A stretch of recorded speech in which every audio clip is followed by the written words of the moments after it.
Hey everyone, it's Charlie. It's August 27th, Thursday. And according to the Federal Reserve spokesman, they don't want to disclose the information that a federal judge has ordered them to because it could cause bank runs and for people to lose confidence in the banks that received this money. And they don't want to give away their proprietary magic fairy dust that they can sprinkle over an economy and rescue it inside of 7 months on the heels of the worst economic meltdown since the Great Depression. So these are the lame, ridiculous excuses that the Federal Reserve is giving for not wanting to comply to a federal judge. And my response to that is, if you are a human being, okay, if you are a citizen of the planet Earth, okay, and you live in any civilized country that carries out commerce in any form of currency, and I don't care if you're marks, euros, pounds, dollars, if you are a human being that partakes in transactions with currency, you understand that the bank that you do business with has probably received some sort of government/central bank bailout. Oh, do you think we are absolute preschool children?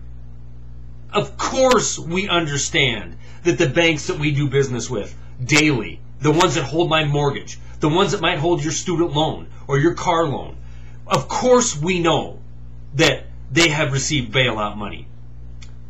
You know, the fact of the matter is, you have us so completely trained that without the government intervention, without the Federal Reserve's divine providence over the economy, that we would have failed to begin with. So we want to see our banks hip deep in Federal Reserve cash.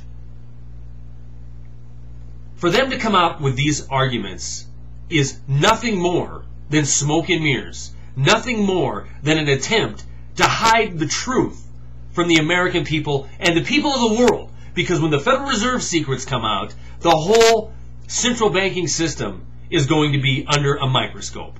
And that's exactly what needs to happen. Nothing more, nothing less.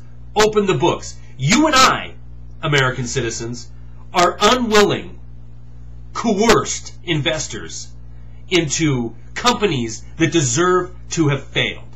They did not fail. We, without our permission, and in fact, in spite of our request not to, bailed these companies out. We deserve to know what we got in return. That is absolutely a right that must be upheld. This judge, her ruling must be upheld. You know, Glenn Beck on his program today talked about the national civilian force that then candidate Obama talked about that needs to be just as well funded as a military, and how that's scary to the nation. And I agree, that is troubling at best, but nothing is more frightening than these elite bankers having absolute control over the legal system, the financial system, and in fact a shadow government of this country. Nothing is more terrifying than that. I'd rather have 50,000 Kool-Aid drinkers showing up at my front door trying to enforce a fluorescent light bulb law than the damn Federal Reserve being able to go in front of that camera and sit there and tell me how transparent they are, yet when a judge rules on something, oh man, it's going to crash the economy. Do you understand what this is? This is terrorism. Okay? I mean, this is no different, in my opinion, than somebody calling in a bomb threat to a hospital, or somebody calling in a bomb threat to a high school. No difference, in my opinion. We are saying we want to see the way you operate with our money. We want to see how you invested the American taxpayers' labor for decades to come. We want to know. And what do? They threaten. Just like when they wanted the bailout. They held a gun to our head and said, do it or else, martial law. And since the Congress had the cojones to say, no, we're not going to do it. They tanked the stock market just to show them 700 points in one day. If our system, if our financial economic system is so fragile that it can only operate in complete darkness, in a vacuum, with only a few magicians who are able to keep it alive in those conditions, then I say, let it fail. Because I, for one, am sick of being lied to, and I'm sick of being told I'm too stupid to understand. That's all I got.